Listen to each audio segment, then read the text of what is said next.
وہ آپ کتاب پڑھیں تو یقین کریں ہمارا عام اسٹوڈنٹ بھی وہ کہے گا کہ یار یہ مفتی اعظم ہے. اچھا لیکن وہ انہوں نے, آپ جیسے لوگ تو انہوں نے کبھی ایکسپیکٹ نہیں کیا تھے کہ یہ ایسی مخلوق بھی دنیا میں آ جائے گی جو کہے گی 10 کتنے لکھے ہیں. یہ تو ایکسپیکٹ نہیں کر رہے تھے. وہ تو انہی کو پڑھا رہے تھے جن کا عقیدہ صرف یہ ہے کہ مفتی صاحب نے فرما دیا. مفتی صاحب کے اوپر کوئی شیطان نازل ہوا یا انہوں نے کوئی رحمان کی نازل کردہ کتاب و سنت کے اندر کوئی چیز پڑھی, ان کو اس سے کوئی غرض نہیں. اس پہ وہ مشہور زمانہ فتنہ نے باقاعدہ قہقے لگا کے ہنسائے. وہ اتنے بڑے عالم جن کی حرمین کے ائمہ ان کا احترام کرتے ہیں, ان کے استقبال میں کھڑے ہو جاتے ہیں.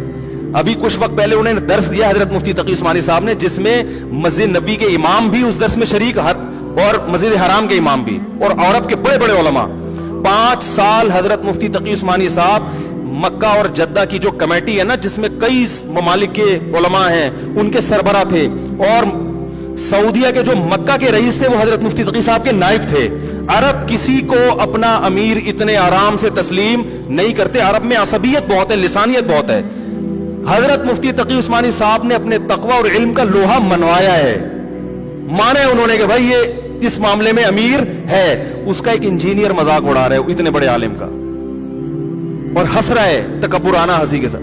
تمہاری اوقات کیا, تم ان کے ٹخنے کے برابر نہیں ہو. اور نیچے میں نے لوگوں کے کمنٹس دیکھے, سب اس کو اپریشیٹ کر رہے ہیں کہ لگے رہو ان مولویوں کو لگام دے کے رکھو. تو بھائی آپ جاہل ہو. یہ کرامتاً ممکن ہے کہ کسی کو گناہ دھلتے ہوئے نظر آ جائے, کرامت ہے. کرامت کی نسبت کس کی طرف ہوتی ہے؟ اللہ کی طرف. بہت سارے علماء سے ایسی کرامتیں منقول ہیں.